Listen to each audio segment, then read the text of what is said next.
أعوذ بالله من الشيطان الرجيم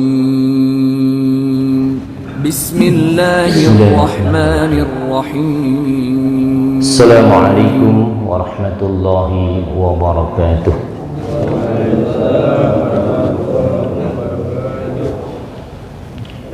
إن الحمد لله نحمده ونستعينه ونستغفره ونعوذ بالله من شرور أنفسنا ومن سيئات أعمالنا. من يهديه الله فلا مضل له ومن يضلله فلا هادي له. أشهد أن لا إله إلا الله وحده لا شريك له وأشهد أن محمدا عبده ورسوله لا نبي بعده. اللهم صل وسلم على سيدنا ومولانا محمد وعلى آله وأصحابه ومن تبعه بإحسان إلى يوم القيامة.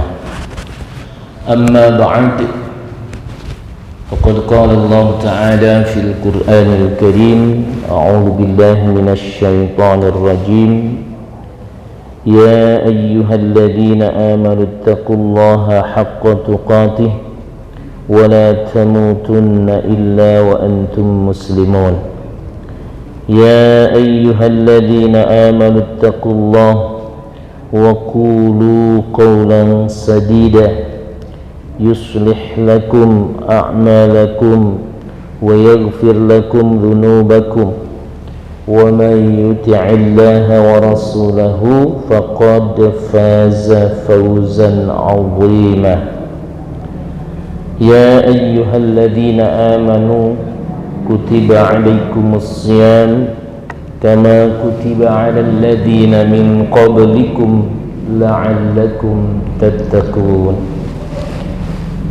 Ma'asyiral muslimin, jamaah salat subuh Masjid At-Taubah yang insyaallah selalu dimuliakan dan diberkahi oleh Allah Subhanahu wa ta'ala.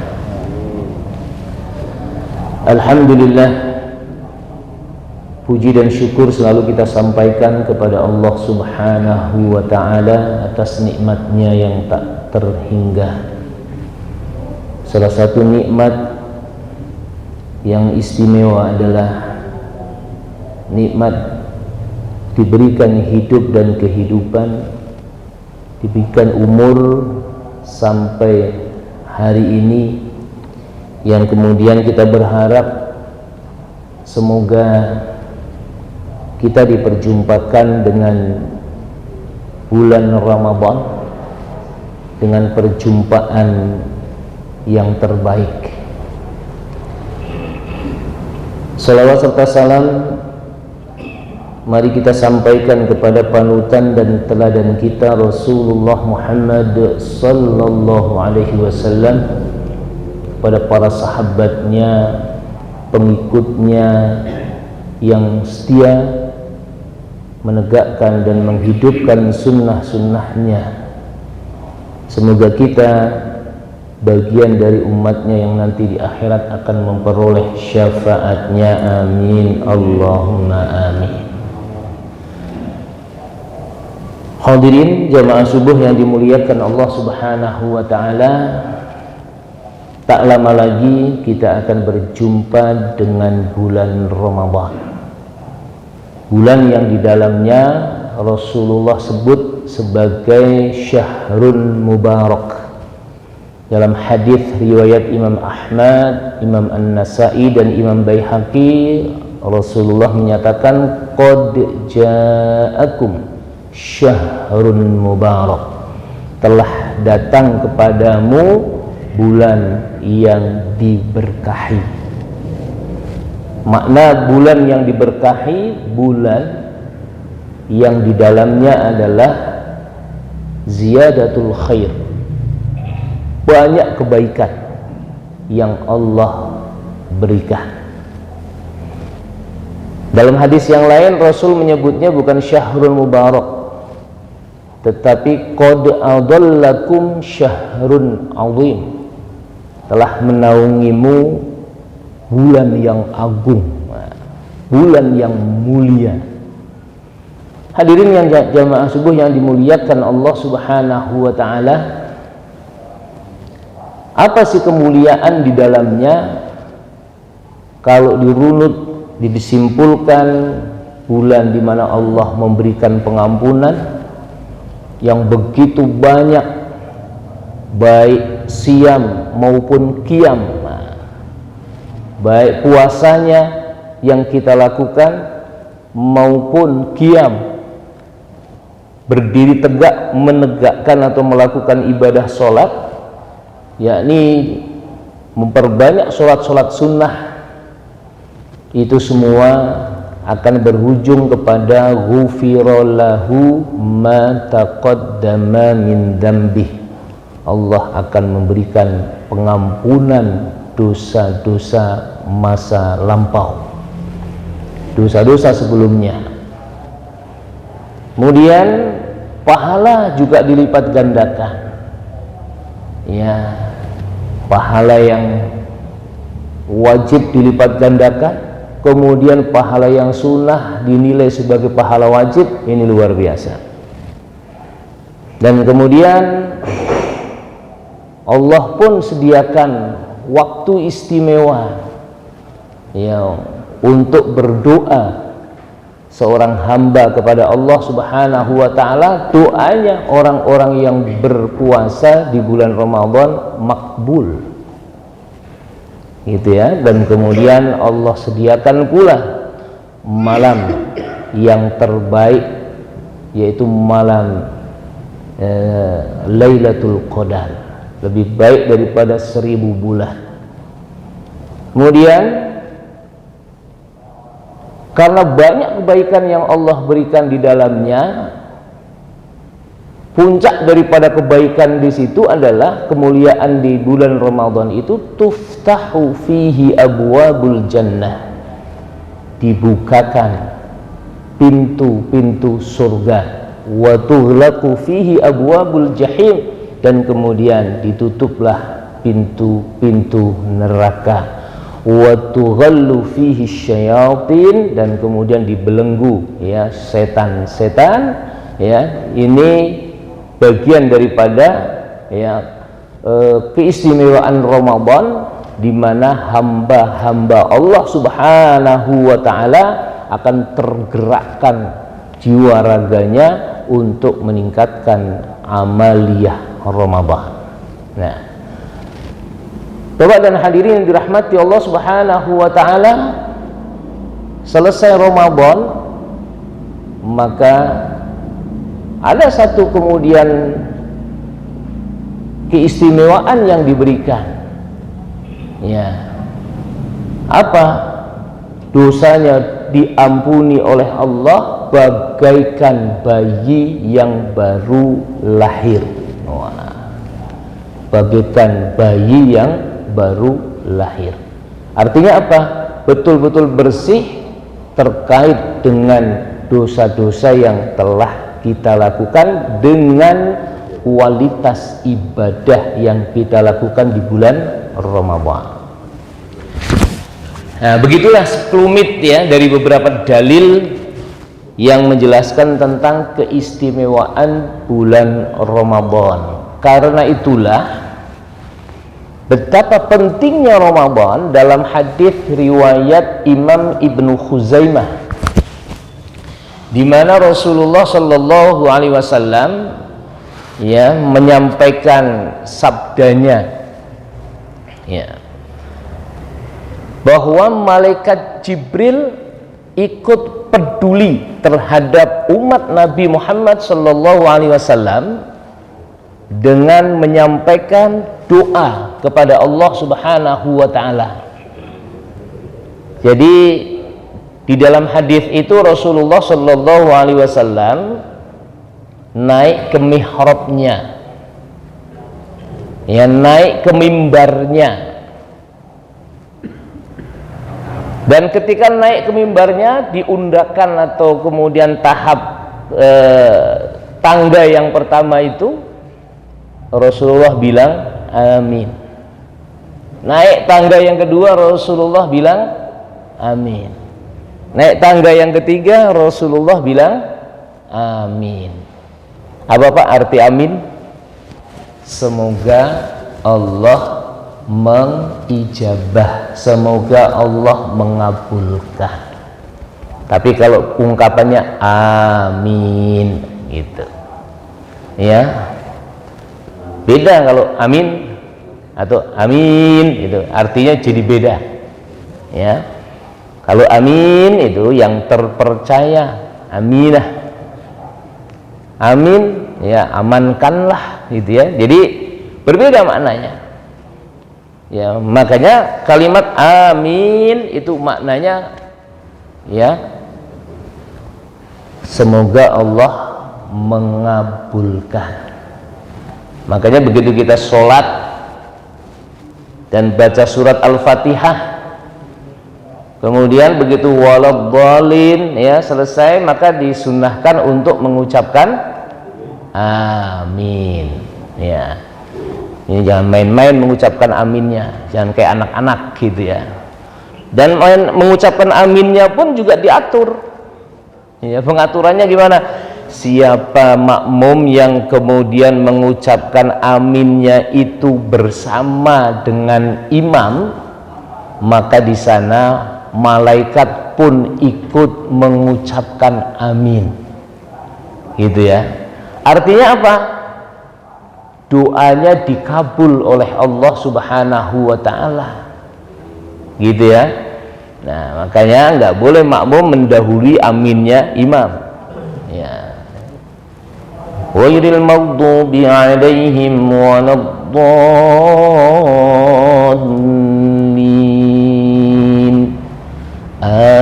amin, mestinya begitu ya. Jadi imamnya mengucapkan amin, makmumnya mengucapkan amin, maka di situ malaikat juga ikut bersama kita mengucapkan amin. Artinya apa? Ketika malaikat juga ikut mendoakan, itu potensi untuk diterima daripada harapan doa kita akan lebih besar gitu. Kalau ujungnya ada kata amin, karena di dalam surat Al-Fatihah di sana ada kalimat doa. Dari mana kalimat doanya? Dari mana Pak kalimat doanya? Ihdinas siratal mustaqim, tunjukkan kami ke jalan yang lurus, jalan yang benar. Jalan yang lurus itu jalan yang bagaimana? Siratal ladzina an'amta alaihim, jalan yang kau berikan kenikmatan kepada mereka. Tafsirannya adalah ya para sahabat Nabi ya, yang generasi terdahulu salafus soleh, yang mereka diberikan kenikmatan yang luar biasa oleh Allah Subhanahu wa ta'ala. Nah kita minta supaya diberikan kenikmatan sebagaimana Allah memberikan kenikmatan kepada salafus soleh tadi. Ghairil maghdubi 'alaihim waladdallin, bukan jalan yang dibenci dan bukan pula jalan yang tersesat. Nah tafsirannya nanti di jalan siapa yang dibenci dan jalan yang tersesat? Jalan yang ditempuh oleh orang-orang Yahudi dan Nasrani. Nah, Bapak dan hadirin yang dirahmati Allah Subhanahu wa ta'ala, ya Allah tunjukkan kami ke jalanmu yang lurus, jalan yang diberikan kenikmatan, kau berikan kenikmatan kepada salafus soleh, orang-orang terdahulu, bukan jalan yang ditempuh oleh orang-orang Yahudi dan Nasrani. Maka kita bilang amin. Nah ini juga sama ya, malaikat Jibril itu ya Rasulullah Shallallahu Alaihi Wasallam itu mengucapkan amin, amin, yang artinya semoga Allah mengabulkan. Nah sahabat bingung ketika mendengarkan Rasul mengucapkan amin, tak seperti biasanya naik ke mimbar kok bilang amin ya, 3 kali bahkan mengucapkannya itu. Nah, ditanyalah Rasulullah, kalau mungkin bahasa kita, apakah gerangan ya Rasul yang terjadi kok kau mengucapkan amin sampai 3 kali? Kemudian dijawab oleh Rasulullah, di situ ada malaikat Jibril. Lantas nggak pada tahu kenapa? Karena malaikat itu makhluk gaib yang hanya bisa dilihat, diketahui oleh hamba-hamba Allah terpilih, yakni hamba-hamba Allah yang menerima wahyu. Nah, Rasulullah tahu itu malaikat Jibril. Nah, sahabat-sahabatnya yang ada di sekitar situ tidak tahu. Dan ini banyak hadis-hadis, atau ada beberapa hadis yang kemudian malaikat hadir di situ, ya, karena hamba-hamba Allah, para sahabat itu bukan nabi, maka nggak tahu kalau itu adalah malaikat. Ini ketika malaikat Jibril datang dengan memakai pakaian putih, gitu kan, kemudian duduk di depan Nabi, lututnya malaikat Jibril yang menyamar sebagai manusia biasa itu nempel dengan lututnya Nabi, terjadi dialog, ya. Nah, yang nanti dialog itu tentang iman, tentang Islam, ya, kemudian tentang ihsan, dan kemudian pula tentang hari kiamat. Terjadi dialog. Nah, para sahabat tidak ada yang tahu kalau itu adalah malaikat Jibril yang berdialog dengan Rasulullah. Nah, jadi kembali kepada hadis tadi, ya, bahwa ternyata ada Jibril, sehingga Rasulullah mengucapkan amin, dan Jibril itu lagi berdoa. Ada 3 doa, ya. Syaqiya abdun, celaka itu hamba. Celaka, di yang lain terlaknat, gitu kan. Celaka itu hamba. Apa ya? Kenapa hamba itu celaka? Karena dia berjumpa dengan orang tuanya, bapak ibunya, tetapi perjumpaan dengan bapak dan ibunya itu tidak mengantarkan dia memperoleh surganya Allah. Ya.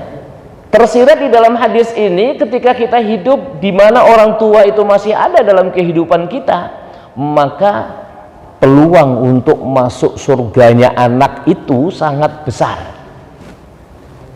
Dengan catatan apa? Dia menyayanginya, dia mengasuhnya tatkala orang tua sudah tua, dia dengan penuh kesabaran merawatnya, tidak ada bentakan, tidak ada kemudian omelan, dan bahkan orang tuanya diberikan, ya, pelayanan yang terbaik. Ini surganya anak, ya. Makanya kalau kedua orang tua sudah nggak ada, udah kehilangan, ya. Tapi kalau sekarang masih ada, rawat dengan baik, sekalipun itu menyulitkan, sekalipun ini susah, ya. Nah, apalagi berpisah dan jauh di sana, ya.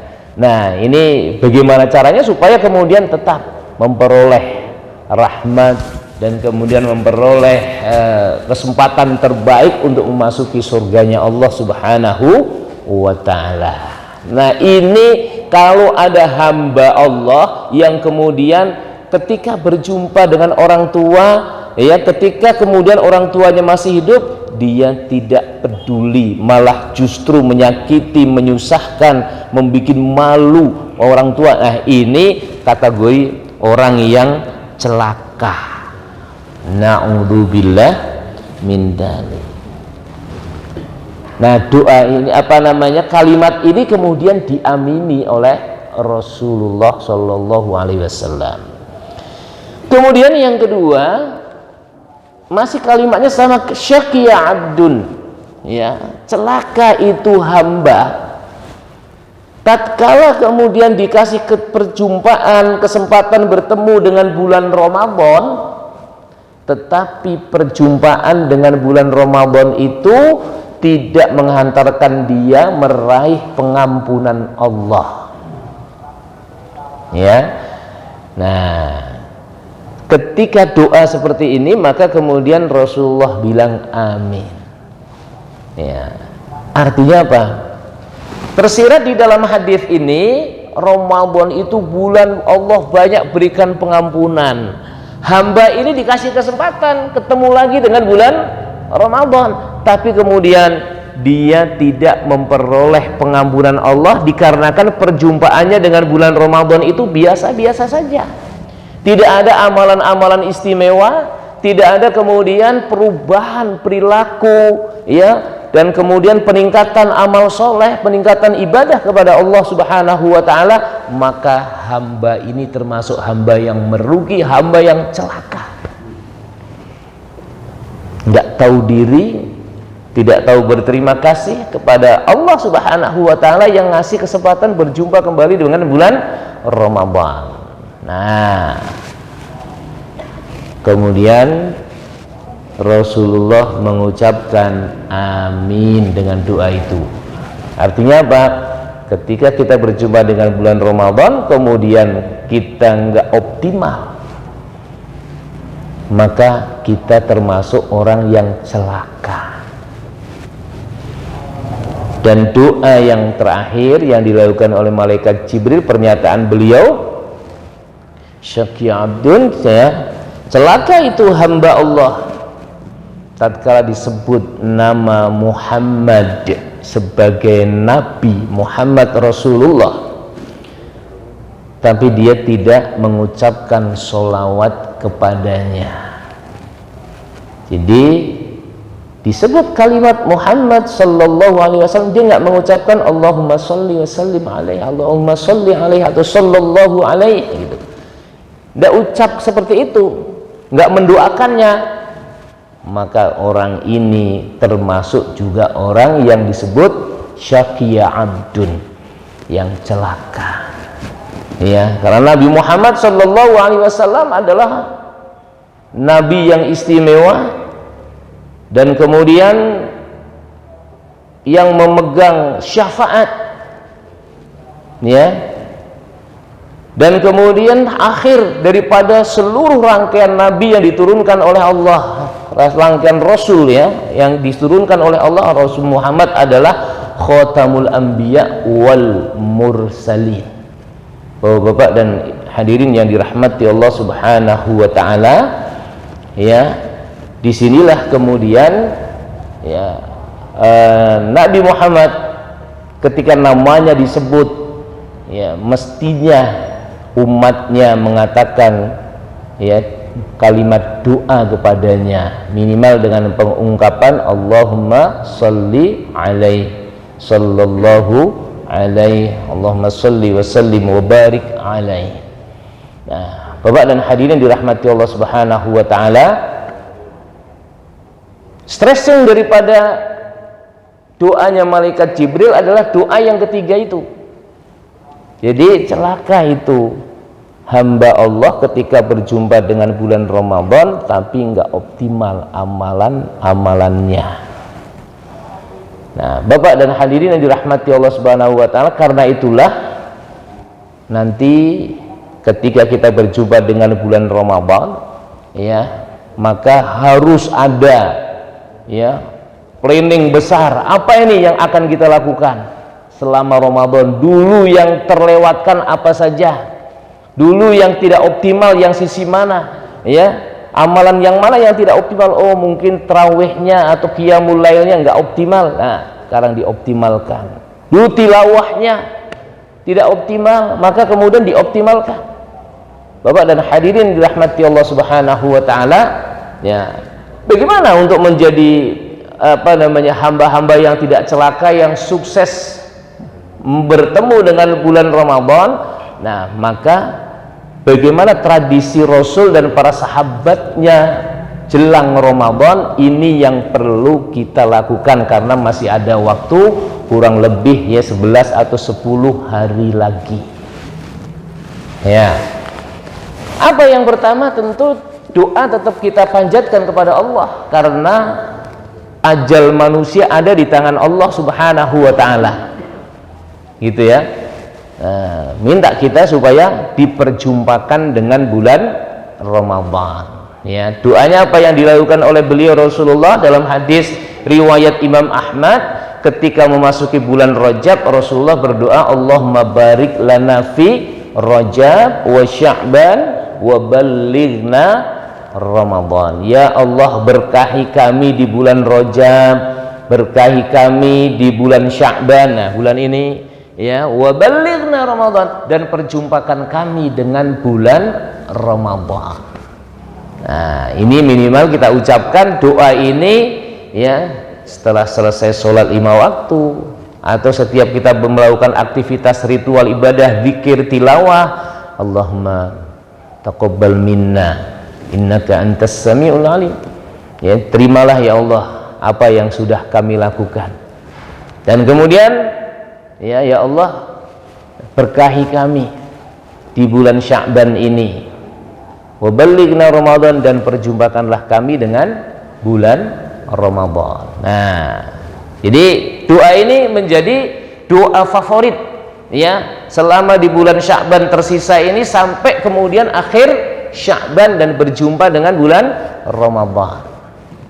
Nah, kemudian apalagi yang kemudian perlu kita dawamkan, kita lakukan sebagai persiapan kita, warming up kita selama bulan Sya'ban yang tersisa sampai menuju Ramadan. Maka yang perlu kita lakukan adalah tazkiyatun nafas, pembersihan jiwa kita dari noda dan dosa. Karena kita sebagai hamba Allah itu hamba yang pendosa, banyak perbuatan maksiat yang kita lakukan, banyak perbuatan yang mengabaikan perintah-perintah Allah Subhanahu wa ta'ala dalam kehidupan ini. Nah, Bapak-bapak hadirin yang dirahmati Allah Subhanahu wa ta'ala, karena itulah apa yang kita lakukan dalam rangka tazkiyatun nafas, pembersihan jiwa, itu adalah taubat ya. Bertaubat kepada Allah, tubu ilallahi taubatan nasuha, bertaubatlah kamu kepada Allah dengan taubat yang sesungguhnya.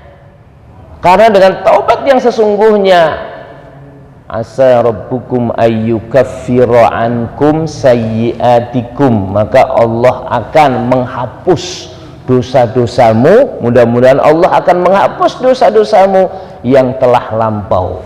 Nah, dosa-dosa, keburukan-keburukan yang telah kita lakukan dengan taubat, maka kemudian akan dihapus oleh Allah. Bayangkan kalau kita kemudian masuk Ramadan dengan tadi berbagai macam keistimewaannya, tapi kemudian jiwa kita ini masih kotor, masih banyak dosanya. Efek daripada banyak dosa itu banyak itu ya. Jadi ibarat kita punya laptop, punya komputer ya, atau punya HP, itu banyak virusnya. Kalau banyak virusnya itu apa yang terjadi? Ya mungkin lelet, ya kan? Enggak cepat. Kemudian sering hang gitu kan. Nah, itu kalau kemudian kita masih banyak perbuatan dosa. Jadi melangkah ke masjid malas, tilawah malas, ya kan? Mau sedekah juga sayang dengan duitnya. Nah, ini akibat apa? Akibat banyaknya dosa yang ada dalam jiwa kita, dalam diri kita. Nah, bagaimana membersihkannya? Membersihkannya adalah ya dengan beristighfar, gitu ya. Membersihkannya dengan beristighfar kepada Allah. Istighfar, mohon ampun dengan pengampunan yang sesungguhnya ya. Rasulullah tidak kurang dari 100 kali dalam sehari semalam. Itu sebagai teladan buat kita. Beliau yang tidak berbuat dosa saja ya, selalu beristighfar, apalagi kita yang kemudian banyak berbuat dosa.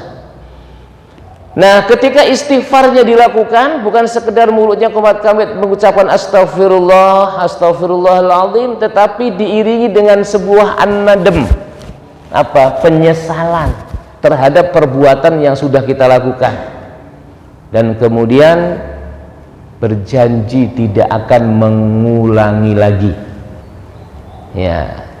Terus apalagi dalam hadis yang lain, wa atbi'is sayyi'ah al-hasanah tamhuha, atbi, ikutilah, iringilah, as-sayyi'ah, perbuatan jelek, perbuatan buruk, perbuatan dosa yang sudah kita lakukan itu ya, al-hasanah, diganti dengan perbuatan yang baik. Maka perbuatan yang baik yang dilakukannya itu akan menghapus dosa-dosa masa lampau. Jadi nggak perlu tebus dosa dengan macam-macam, ya. Ketika kita sudah bertaubat kepada Allah Subhanahu wa taala, maka kemudian di situ Allah akan ampuni, terutama yang terkait dengan dosa-dosa kecil yang kita lakukan. Nah, dosa besar tidak termasuk karena ada ketentuannya lagi, ya. Ada hadnya lagi, ada hukum-hukum yang harus ditegakkan. Nah, Bapak hadirin dirahmati Allah Subhanahu wa taala, ya. Jadi nanti gambarannya begini. Dulu kita punya nikmat yang Allah berikan, fisik yang sehat, selalu mendolimi orang, ya. Maka fisiknya ketika sudah bertobat, gunakan untuk menolong agama Allah, menolong orang lain, berbuat kebaikan.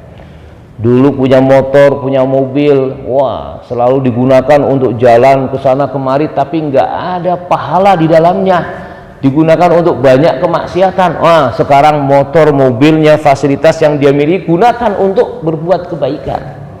Nah, dulu punya duit banyak, wah, dihambur-hamburkan yang nggak keruan. Nah, sekarang masih ada sisa, masih ada duit, maka kemudian gunakan untuk memperbanyak, ya, amal soleh, banyak sedekah, ya, apalagi nanti di bulan Ramadan. Nah, itu, ya, tadi yang disebut dengan ikuti perbuatan yang buruk dulu dilakukan diganti dengan perbuatan yang baik, maka terhapus semuanya.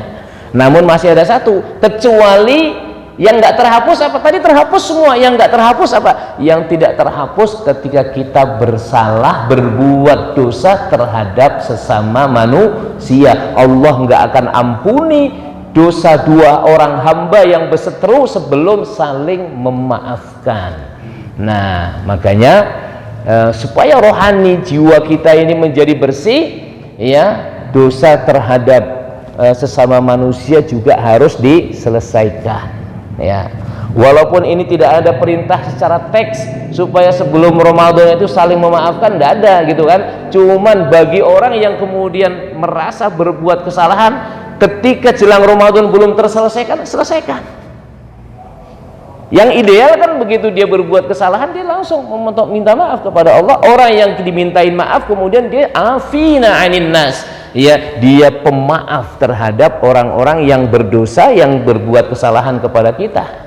Pemaaf itu sifat orang yang bertakwa kepada Allah Subhanahu wa taala. Nah, dengan itu maka, ya, boleh-boleh saja ketika jelang Ramadan saling memaafkan, ya, saling memaafkan satu dengan yang lainnya apabila ada kesalahan-kesalahan yang belum terselesaikan, belum tertuntaskan, yang terkait dengan sesama manusia.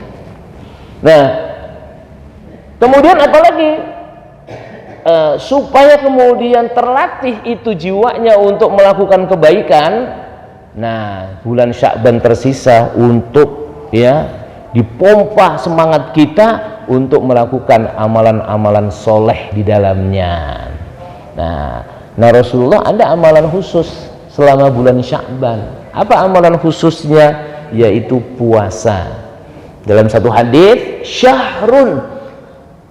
Sya'ban itu syahrun fihi, yang di dalamnya itu adalah yurfa'u a'mali, diangkat amalan-amalanku, ya, diangkat oleh malaikat, dipersembahkan kepada Allah Subhanahu wa taala.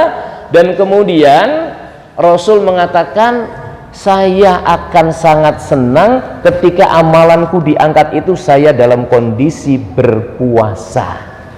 Nah, jadi amalan khusus Rasulullah di bulan Sya'ban itu adalah memperbanyak puasa sunnah.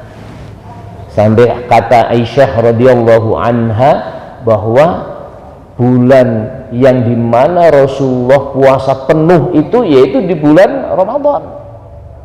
Puasa 1 bulan penuh itu di bulan Ramadan. Dan kemudian yang berikutnya kata Aisyah, ya, saya tidak pernah melihat Rasulullah puasa sunnah sesering itu kecuali pada bulan Sya'ban. Nah, jadi memperbanyak puasa. Amalan-amalan yang lain udah biasa. Sholatnya Rasulullah, sholat sunnah itu tidak ada bedanya dengan sholat fardu, artinya dari sisi konsistensi mengerjakannya, ya, selalu melakukan qiyamul lail, ya, tilawahnya berinteraksi dengan Al-Quran. Ketika beliau sholat itu, ya, kalimat atau surah yang dibaca itu bukan surah-surah langganan seperti surat kita. Ya, Bapak kan punya surat-surat langganan kan, ya, ya, qul huwallahu, qul ya, dan seterusnya, selalu muter di situ. Nah, Rasulullah ketika sholat, ya, itu sholat sunnahnya ya surat Al-Baqarah nyambung ke surat Ali Imran, ya. Nah, Bapak hadirin dirahmati Allah Subhanahu wa taala, jadi sholat sunnah beliau, qiyamul lail beliau itu Masya Allah, ya, beliau pemurah. Tapi begitu memasuki Ramadan lebih pemurah lagi. Nah, makanya dilatih dari sekarang untuk banyak melakukan amalan-amalan saleh, amalan-amalan yang baik. Bapak dan hadirin dirahmati Allah Subhanahu wa taala, jadi persiapan ruhiyah kita harus mantap. Yang kedua, selain ruhiyah adalah persiapan dari sisi pengetahuan, keilmuan. Ya, keilmuannya makanya kemudian dilakukan yang disebut dengan tarhib. Tarhib itu dari kata rahaba yurahibu, tarhib, ya, nanti ada kata marhaban, ya, marhaban itu selamat datang artinya. Rahaba menyambut dengan penuh keceriaan, kegembiraan. Jadi menyambut Ramadan dengan penuh kegembiraan itu dianjurkan di sana, ya. Cuma nanti kalau menganjurkan jangan berlebihan, ya. Motivasi yang diberikan umumnya mengambil dalil yang diduga itu hadis, sesungguhnya bukan hadis.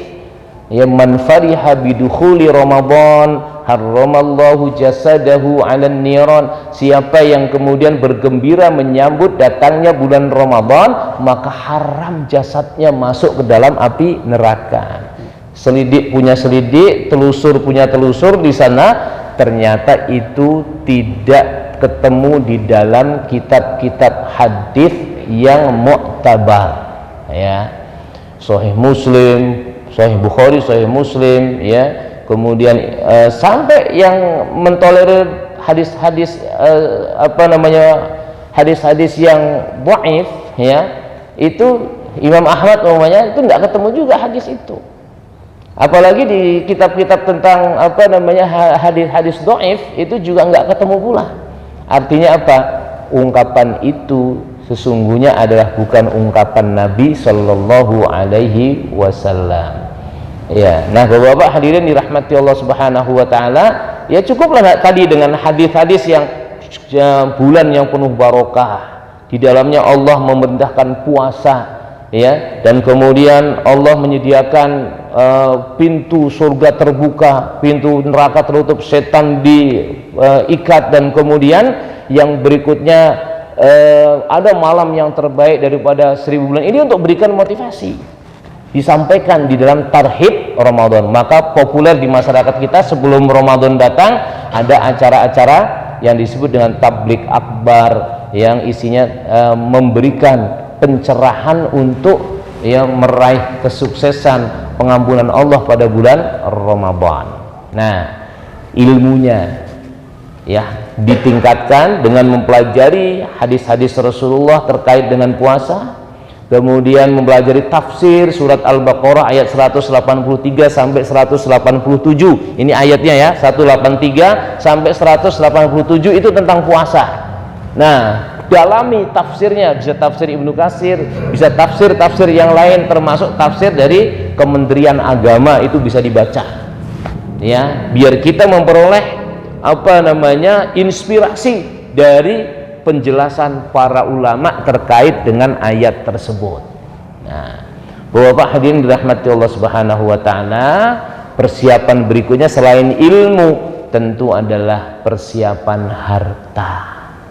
Nah, persiapan harta di sini kata Rasulullah, khairus shadaqah shadaqatu Ramadan. Sebaik-baik sedekah adalah sedekah yang dilakukan pada bulan Ramadan. Nah, sedekah semuanya, dari mulai sedekah non fisik ya maupun sedekah dalam bentuk fisik, sedekah materi maupun sedekah non materi itu dilakukan selama bulan Ramadan karena sedekah yang terbaik. Nah, Rasulullah di luar bulan Ramadan itu sudah dermawan, tapi begitu masuk Ramadan sungguh sangat dermawan, lebih dermawan lagi. Nah, ini kita tiru, maka perlu persiapan harta. Yang terjadi di masyarakat apa kira-kira? Kebalik, dikumpulin duit 11 bulan sebelum Ramadan, begitu Ramadannya masih banting tulang, memeras keringat untuk dapat harta yang lebih banyak lagi. Kalau THR belum turun, waduh gundahnya luar biasa ya. Begitu sudah kumpul semua, terus duitnya dikemanain? Belanjanya buat belanja, kemudian nanti banyak ngeluarinnya waktu apa? Kadang-kadang di Idul Fitri banyak dikeluarin ya, walaupun itu masuk sedekah juga, tapi ya sebenarnya yang terbaik adalah dikeluarkannya saat bulan Ramadan. Wow, mewah sedekahnya ya. Ada buka puasa, dia ngasih makanan untuk beli makanan berbuka. Ada kemudian pembangunan yang belum selesai, tempat ibadah, masjid, ataupun kemudian panti asuhan, atau kemudian madrasah ya, atau rumah tahfidz, wah berikan itu. Jadi buangnya pada bulan Ramadan, jangan kemudian di akhir Ramadan atau kemudian setelah Ramadan ya. Akhir Ramadan masih masuk di dalamnya. Nah, makanya kalau Bapak Ibu mau kemudian memberi saudara yang nan jauh di sana, transfernya juga pada bulan Ramadan ya. Nanti aja pas pulang kampung aja kita kasih gitu. Nah, itu mengabaikan ya motivasi Rasul gitu kan. Justru di bulan Ramadan memperbanyak sedekah ya. Dan kemudian Bapak dan hadirin dirahmati Allah Subhanahu wa taala, persiapan yang penting 3 hal tadi harus kita lakukan dari sejak sekarang ya. Nah, seterusnya Bapak dan hadirin dirahmati Allah Subhanahu wa taala, karena sudah jam 6 ya, waktu syuruk sudah masuk ya, tapi belum saatnya sholat syuruk, masih ada waktu kira-kira 10 menit. Silahkan kalau ada yang mau menambahi, kemudian ada juga yang mau bertanya. Pak Uud, silahkan Pak Uud. Waalaikumsalam warahmatullahi wabarakatuh. Keistimewaan bulan Ramadan dari kecil saya sering mendengar bahwa pada tutup bahwa di bulan Ramadan ini ada 10 hari rahmat, bukan rahmat, 10 hari maghfirah, 10 hari dibebaskan dari apa api neraka. Nah, juga beberapa waktu yang lalu saya membaca kitab Fadhail Ramadan, juga ada di kitab. Kemudian dari viral ini di WA saya dikirimin nama beberapa saudara sahabat teman bahwa itu ada yang mengatakan hadis itu mendekati maudhu, mendekati palsu. Nah, ini yang saya tanya, ini bagaimana yang sudah menyampaikan ini, hukumnya bagaimana? Yang sudah menyampaikan, karena ini udah ngeplek banget gitu. Terus kalau memang itu hadisnya maudhu, awal kata-kata itu dari siapa yang menyebarkan seperti itu, dan dari mana asbabul hurufnya, bahasa tadi 3 kelompok 10 hari ini, 10 hari dibebaskan dari api neraka. Jadi itu aja Pak Ustaz, biar tidak ada keraguan lagi untuk mungkin untuk menyampaikannya. Bahkan orang banyak yang masih menyampaikan hal seperti itu. Iya.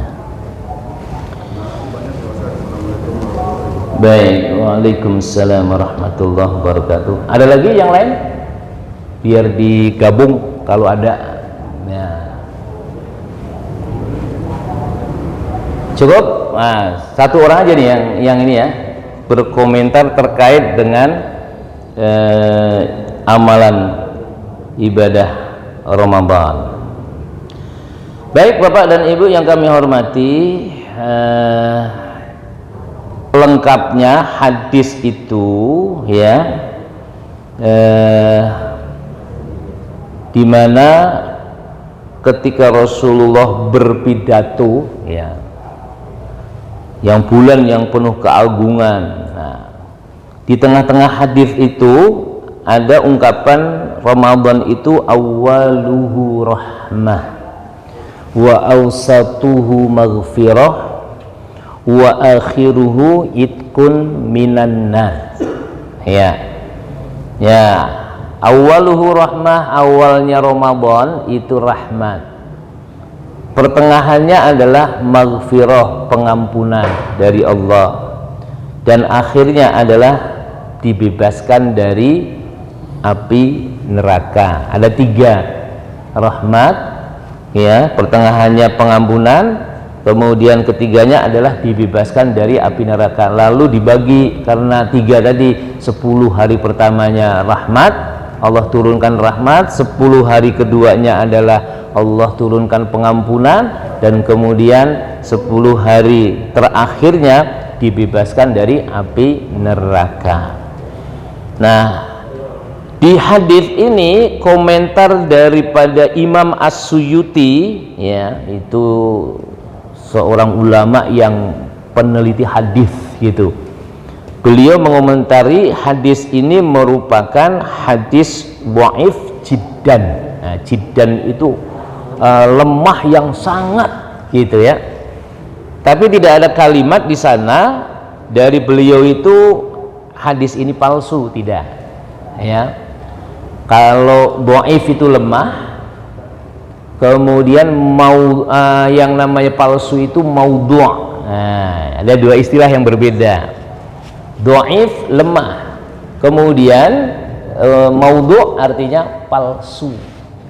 Kalau yang namanya palsu berarti tidak ada sanad, informan, orang yang menerima informasi yang nyambung sampai Nabi itu. Nah itu berarti ini nggak jelas asal usulnya ya, itu disebutnya sebagai hadis maudhu', hadis yang palsu. Diduga itu dari Nabi, memang itu tidak nyampe kepada Nabi gitu. Seperti tadi yang saya sampaikan itu ya, yang siapa yang bergembira menyambut datangnya bulan Ramadan, maka haram jasadnya masuk ke neraka. Jadi ditelusuri dalam kitab-kitab hadisnya nggak ketemu ya, tapi kalimat itu baik gitu kan ya, menyambut ya Ramadan dengan persiapan yang baik gitu kan. Itu perlu persiapan Ramadan itu, karena Rasulullah dan para sahabatnya melakukan itu kan ya. Cuman jangan pakai dalil itu. Nah, termasuk ini Ramadan itu awalnya rahmat, 10 hari pertamanya, kemudian pertengahannya adalah pengampunan, dan akhir daripada Ramadan adalah terbebas dari api neraka. Ini juga asal usulnya ya, ada kalau yang namanya dhaif itu pasti ada kecacatan, sesuatu yang cacat. Disebutkan oleh Imam As-Suyuti ya, di sana ada salah seorang informan ya. Jadi dari siapa?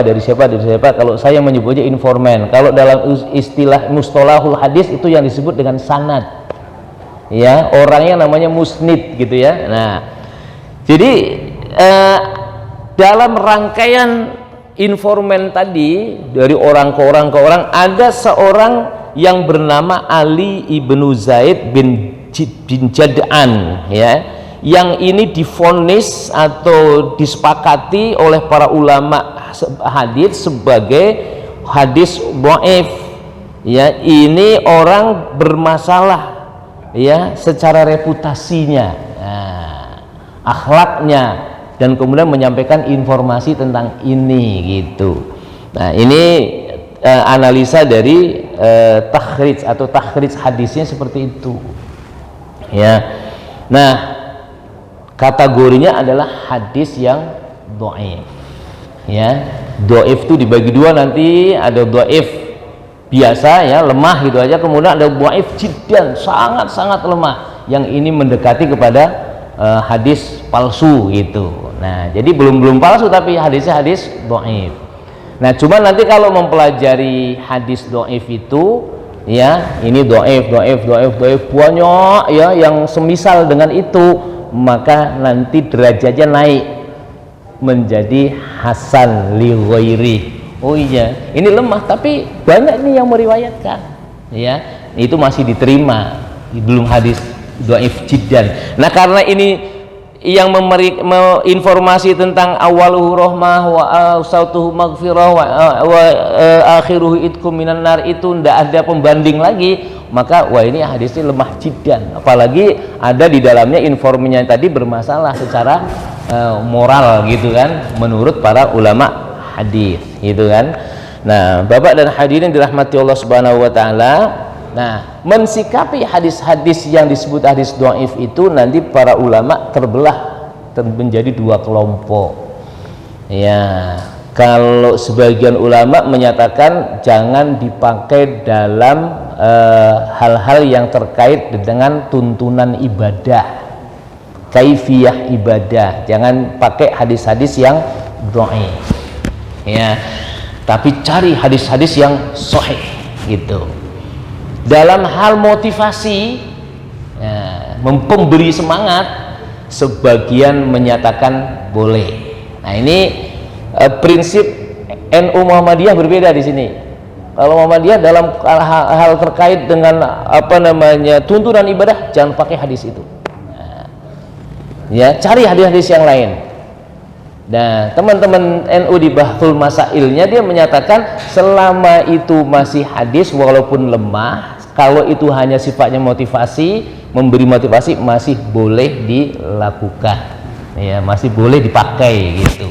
Nah ini ada dua kubu yang seperti itu yang terjadi, makanya populer, walaupun yang sini ada viral, wah ini jangan dipakai, ini dhaif jiddan dan seterusnya, yang ini masih bisa dipakai karena ada yang sebagian ulama yang mentolerir itu ya.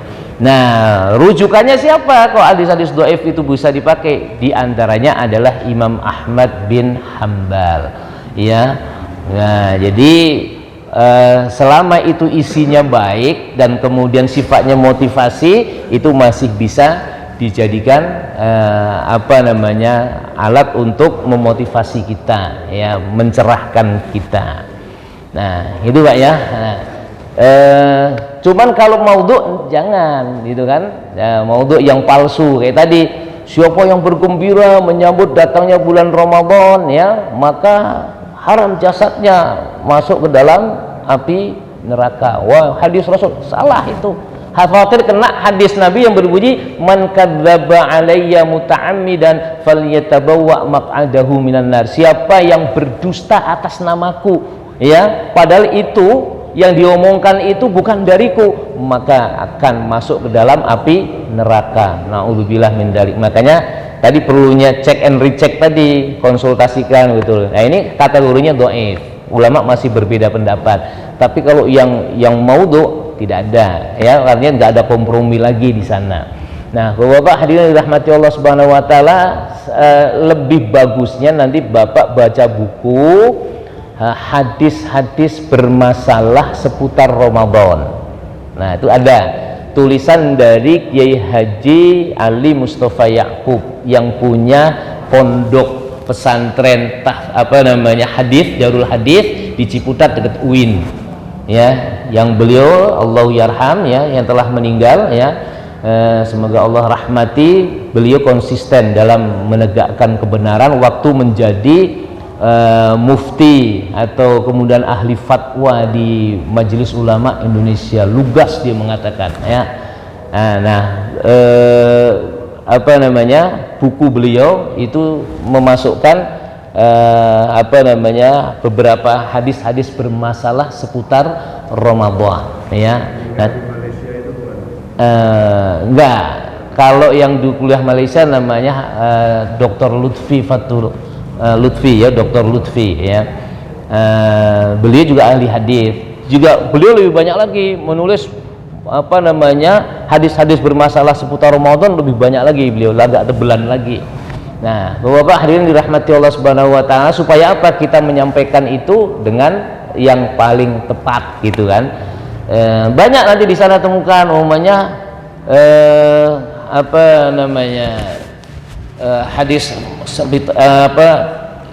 saya itu makan ketika lapar, kemudian berhenti makan sebelum kenyang.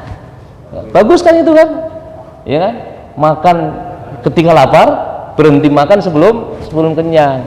Dan ditelusuri di sana itu bukan hadis, tapi perkataan seorang tabib yang ada di Syria. Ya, dalam buku itu dikatakan begitu. Nah, artinya apa? Yang bukan hadis jangan disebut sebagai hadis Nabi. Ya, yang itu pernyataan ulama, sampaikan aja berdasarkan perkataan ulama, gitu, ya. Makanya kalau memang sengaja, ada unsur sengaja, ini bukan dari Nabi, dikatakan ini dari Nabi, wah itu yang diharamkan yang seperti itu. Tapi kalau kena korban yang namanya hoax, ya kan, ya, makanya ini perlu, ya, sebutan yang disebut dengan tabayun, ya, diklarifikasi melalui taklim yang semacam ini, atau melalui grup-grup yang ada di WA, ya, yang paham meluruskannya dengan itu, ya, dengan keilmuannya. Masuk kebersihan bagian daripada iman. Itu hadis itu, ya, ada usah hadis panjang gitu kan, nanti kemudian salah satunya diungkap itu, ya, an-nadhafatu minal iman, ya. Baik, Bapak dan hadirin dirahmati Allah Subhanahu wa taala, mungkin sampai di sini perjumpaan kita, sudah saatnya sholat syuruk, ya, kurang dan lebihnya mohon maaf. Terakhir kita berdoa kepada Allah, semoga Allah Subhanahu wa taala memberikan barokah kepada kita. Allahumma barik lana fi hadzal syahr, Allahumma barik lana fi Sya'ban wa ballighna Ramadan. Ya Allah, berkahi kami di bulan Sya'ban ini yang tersisa, dan perjumpakan kami dengan bulan Ramadan dengan perjumpaan yang terbaik, yang belum sempurna Ramadan tahun kemarin. Ya Allah, berikan kami kesempatan dan kemauan, semangat untuk lebih memaksimalkan Ramadan kami, ya Allah. Ya Allah, perjumpakan kami dengan Ramadan ini dengan Ramadan yang terbaik, ya Allah, ya Rabbal Alamin. Rabbana atina fid dunya hasanah wa fil akhirati hasanah wa qina adzabannar. Wa sallallahu ala sayyidina Muhammadin wa ala alihi wa sahbihi ajma'in. Subhana rabbika rabbil izzati amma yasifun, wa salamun alal mursalin walhamdulillahi rabbil alamin.